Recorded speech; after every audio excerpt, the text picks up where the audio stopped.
योग सिद्धांत, साधन योग, षट चक्रों की साधना एवं उसका फल। हमने इससे पहले भूत जय की साधना का जिक्र किया है और मुंडे मुंडे मतिर्भिन्ना के अनुसार योगाचार्यों ने जो जो प्रकार बतलाए हैं संक्षेपतः उनका वर्णन कर दिया है। कोई भी साधक शास्त्रोक्त विधि से साधना प्रारंभ करे तो उसमें अवश्य ही सफलता प्राप्त कर सकता है यदि वह यथोक्त विधि का परिपूर्ण रूप से पालन करे। किंतु ये सब बातें सूक्ष्म होने के कारण हर व्यक्ति की प्रगति उनमें हो जाए ऐसा होना कुछ कठिन ही मालूम पड़ता है। अखिलात्मा भगवान श्री कृष्णचंद्र ने श्रीमद् भगवद गीता में जहाँ योगियों के कोर्स का वर्णन किया है वहाँ पर उन्होंने स्पष्ट शब्दों में भूत जय को प्राथमिक साधना माना है। भगवान ने योगियों के कोर्स का वर्णन करते हुए स्पष्ट शब्दों में कहा है, इंद्रियाणि पराण्याहुर इंद्रियेभ्यः परम मनः मनसस्तु परा बुद्धिर यो बुद्धि परतस्तु सः। अर्थात योगाभ्यास परायण व्यक्ति को अपने मन को एकाग्र करके सर्वप्रथम इंद्रियों का साक्षात्कार करना चाहिए और इंद्रियों के बाद मन, मन के बाद बुद्धि और बुद्धि के बाद मनुष्य आत्म साक्षात्कार तक पहुंचता है। इंद्रियों के साक्षात्कार का अर्थ यही है कि मनुष्य भूत जय की साधना करे, क्योंकि पांचों ज्ञानेंद्रियों की उत्पत्ति पंच महाभूतों से ही हुई है। पृथ्वी, जल, अग्नि, वायु और आकाश ये पंच महाभूत हैं। इन्हीं का सूक्ष्म रूप गंध तन्मात्र अर्थात सूक्ष्म पृथ्वी, रस तन्मात्र अर्थात सूक्ष्म जल, रूप तन्मात्र अर्थात सूक्ष्म अग्नि, स्पर्श तन्मात्र अर्थात सूक्ष्म वायु एवं शब्द तन्मात्र आकाश के ही प्रतीक हैं। जो मनुष्य गंध तन्मात्र का साक्षात्कार करता है समझ लेना चाहिए कि उसने घ्राणेन्द्रिय का साक्षात्कार कर लिया है और पृथ्वी रूप महाभूत पर जय प्राप्त कर ली है। जिस व्यक्ति ने रस तन्मात्र का साक्षात्कार कर लिया तो समझ लेना चाहिए कि उसने रसनेन्द्रिय का साक्षात्कार कर लिया है और रस अर्थात जल पर जय प्राप्त कर ली है। जिस व्यक्ति को रूप तन्मात्र का साक्षात्कार हो गया तो उसने अपनी नेत्रेंद्रिय को भली प्रकार जान लिया है और अग्नि महाभूत पर जय प्राप्त कर ली है। जिस व्यक्ति ने स्पर्श तन्मात्र अर्थात ज्ञानेन्द्रिय त्वचा को भली प्रकार जान लिया है तो उसने वायु रूप महाभूत पर पूर्ण विजय प्राप्त कर ली है। इसी प्रकार जिस व्यक्ति ने शब्द तन्मात्र का साक्षात्कार कर लिया है समझ लेना चाहिए कि उसने शब्द तन्मात्र की ज्ञानेन्द्रिय श्रोत्र को भली प्रकार जान लिया है और आकाश महाभूत पर पूर्ण रूपेण जय प्राप्त कर ली है। इस प्रकार से जिन योगियों ने साधना का सहारा लेकर अपने आप को उत्कर्ष की ओर ले जाना चाहा उनको अपने प्राथमिक कोर्स को तय करने के लिए भूत जय की साधना को ही अवलंब बनाना पड़ा। किंतु उपरोक्त यह सब साधना सूक्ष्म है, अतः हर व्यक्ति इस ओर अपने मन को लगा नहीं पाता। उसका मन जन्म जन्मांतर से स्थूल दर्शन का आदि बन चुका है, अतः वह स्थूल दर्शन की ओर अधिक मात्रा में दौड़ता है और आजकल कलिकाल के लोगों को सूक्ष्म प्रवृत्ति हो जाए यह तो कठिन सी ही बात है। कलिकाल के इस घोर समय में तो मनुष्य की वृत्ति बाहरी जगत में और अधिक ही घूमती है, अतः सूक्ष्म तत्वों की ओर उसका घूमना असंभव सा ही बन गया है। पंच महाभूतों के बाह्य दृश्य ही इतने अधिक हैं कि वह उनमें हर समय खोया सा ही रहता है, इसलिए सूक्ष्म साधनाओं की ओर उसका आकर्षण हो जाना बड़ा कठिन है। अतः परोपकार परायण योग विद्या के प्रवर्तक योगाचार्यों ने उसी प्रकार की साधनाओं का उपदेश किया कि कली धर्मों के अंदर ग्रसित साधक भी सरलता से उसमें प्रवृत्त हो सके। भगवान श्री महादेव जी ने योगियों की साधना को पूर्ण बनाने के लिए ही अपनी शिव संहिता में षट चक्रों की साधना का वर्णन किया। षट चक्रों की साधना करने वाला व्यक्ति शनै शनै तत्व विजयी बन जाता है। षट चक्रों के अंदर जिन देवों की स्तुति है वे सब प्रणव स्वरूप ही हैं। पातंजल योग दर्शन में श्री पतंजलि महाराज ने वीतराग पुरुषों का ध्यान करने का एक सूत्र में निर्देश किया है। वीतराग विषयम वा चित्तम वीतराग चित्तालंबनोपरक्तम वा योगिनः चित्तम स्थिति पदम लभत इति।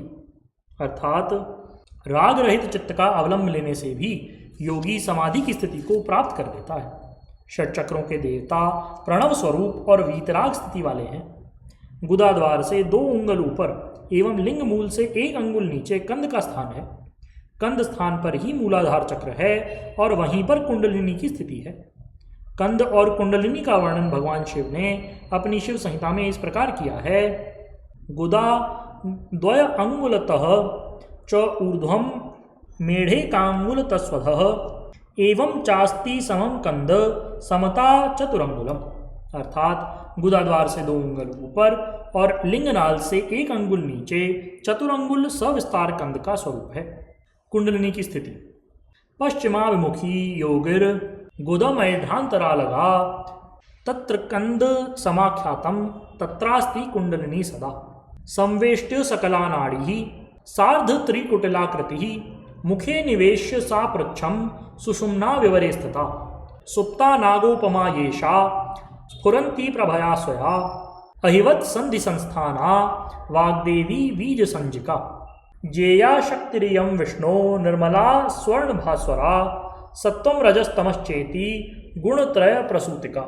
अर्थात गुदा द्वार से आगे मेढ़ के मध्य भाग में योनि का स्थान है, वह पश्चिमाभिमुखी है। इसी स्थान पर कुंडलिनी की स्थिति है और कंद का स्थान भी यही है। यह कुंडलिनी सारे स्नायु मंडल को 3.5 लपेटे लगा करके अपनी पूंछ को ही अपने मुख में दबाए हुए सुषुम्ना के द्वार पर स्थित है। यह नागोपमा कुंडलिनी यहाँ पर सोई हुई है। इस संसार की आधारभूत महाशक्ति वाग्देवी है और स्वर्णाभ भगवान विष्णु की महाशक्ति है। यह सत्व रज और तम की आधारभूता है। जहाँ पर कुंडलिनी देवी स्थित है वहीं पर रक्तवर्ण तप्त स्वर्णाभ काम बीज की स्थिति है। तत्र बंधूक पुष्पाभम काम बीजम प्रकीर्तितम कल हेम समम योगे प्रयुक्ताक्षर रूपणम सुषुम्नापि च संश्लिष्टो बीजम तत्र वरम स्थितम शरच्चंद्र निभम तेजः स्वयमेतत् स्फुरस्थितम सूर्यकोटि प्रतीकाशम चंद्रकोटि सुशीलतम एतत्त्रयं मिलित्वैव देवी त्रिपुर भैरवी बीज संयम परम तेजः तदेव परिकीर्तितम। जिस स्थान में कुंडलिनी स्थित है उसी स्थान में ही सुषुम्ना की स्थिति है और वहीं पर काम बीज भी भ्रमण करता है। यह काम बीज शरद चंद्रमा के समान शीतल एवं करोड़ों सूर्यों के समान तेजवान है। सुषुम्ना, काम बीज और कुंडलिनी तीनों एक स्थान पर होने के कारण वहाँ की महाशक्ति का नाम त्रिपुर भैरवी है। क्रिया विज्ञान शक्तिभ्याम युतम यत् परितो भ्रमत उत्तिष्ठ द्विशतस्त्वम्भः सूक्ष्म शोण शिखायुतम योनिस्थम तत्परम तेजः स्वयंभू लिंग संयतम। अर्थात यह बीज क्रियाशक्ति और ज्ञान शक्ति से युक्त होकर ऊपर नीचे भ्रमण करता है। कभी ऊर्ध्वगामी होता है, कभी जल में प्रवेश करता है और कभी प्रज्वलित अग्नि की तेज शिखा की तरह स्वयंभू की स्थिति में प्रदीप्त होता है।